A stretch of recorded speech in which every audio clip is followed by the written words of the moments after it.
Muchísimas gracias por la presentación. Realmente para mí es un gusto muy grande estar acá en compañía de panelistas tan destacados, de un expositor tan destacado. Yo quiero agradecer particularmente al doctor Carlos Sánchez Berzaín, al Instituto Interamericano por la Democracia, al doctor Basombrío y a todos los panelistas, ¿no? A Andrea Lanata, a Carlos Paredes, Julio Corcuera, al doctor Vargas Valdivia. Muy, muy feliz de estar acá. La verdad que, a diferencia de otros de los expositores, yo no soy un experto en crimen organizado, no soy un experto en criminalística, ¿no es cierto? De repente tengo menos cosas específicas, concretas que comunicar, pero de todas maneras yo quiero hacer un análisis brevemente del rol que ha jugado el crimen organizado y el discurso sobre el crimen organizado con relación a la democracia en el Perú. Y yo creo que este es un tema de la primera importancia sobre el cual todos los peruanos estamos obligados a reflexionar. Desde mi punto de vista, en el Perú ha operado una especie de fábula, de parábola, similar a la fábula clásica del niño y el lobo.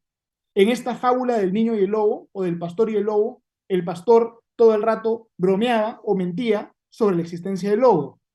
Y la presencia del lobo se banalizó tanto que cuando el problema realmente era un problema real, ya el pastor había perdido credibilidad y nadie tomó en consideración su advertencia.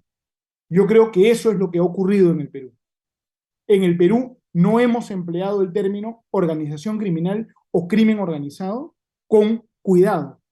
No lo hemos empleado de manera selectiva, sino que lo hemos instrumentalizado. En el Perú se ha empleado el término organización criminal a veces como dardo político, a veces de manera ligera.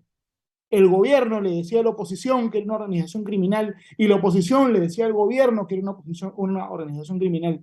Y prácticamente todos los últimos presidentes democráticos del Perú han estado presos o en prisión preventiva por considerarse que son parte de una organización criminal. Inclusive ha habido un presidente del Perú que ha sido investigado porque se consideró que era parte de una organización criminal conformada por él mismo, su secretaria y su chofer. Evidentemente un exceso manifiesto. Y este uso inadecuado de los términos, desde mi punto de vista, no tiene que ver únicamente con la práctica política peruana, sino que tiene que ver inclusive con la legislación internacional. Cuando uno revisa la Convención de Palermo de las Naciones Unidas, ¿cómo se define organización criminal? Como cualquier grupo de personas que se juntan, tres o más personas que se juntan para cometer un delito.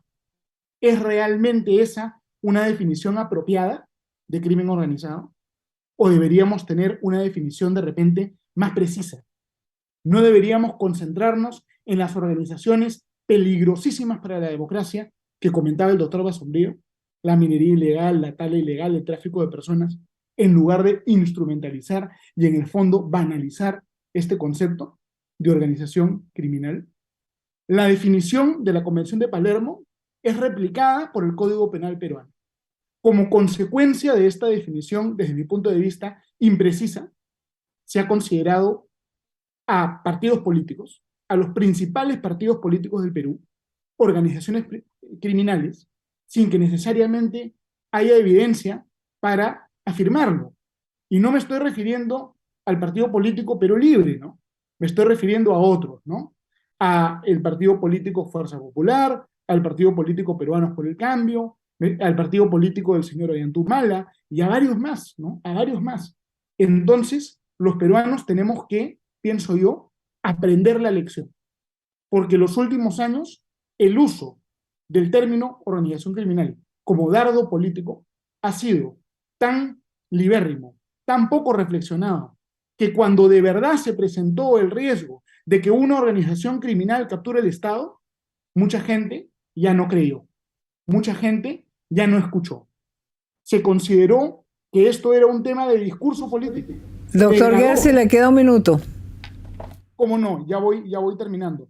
Se negó inclusive la existencia de las organizaciones criminales. En el Perú un problema que tenemos es la existencia de la subversión, del narcoterrorismo, ¿no es cierto? Sendero Luminoso en el Perú no es algo remoto del pasado, sino que todavía existe como organización criminal y todavía tiene organismos generados que trabajan y que influyen en la política. Los operadores de Sendero Luminoso han sido extremadamente hábiles en el Perú, convenciendo a todo el mundo de que Sendero Luminoso ya no existe. Tanto así que han creado una palabra, ¿no?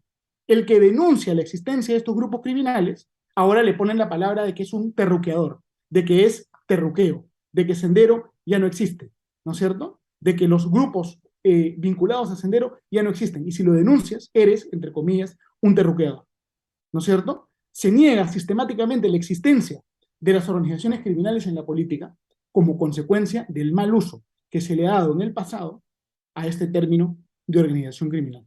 Entonces creo que todas estas dificultades que hemos tenido como país tienen que llevarnos a una reflexión, a una autocrítica. No definir las organizaciones criminales de manera demasiado amplia, de manera libérrima. Requerimos una definición mucho más precisa para que esa definición finalmente no pierda significado y concreción. Muchas gracias por escuchar.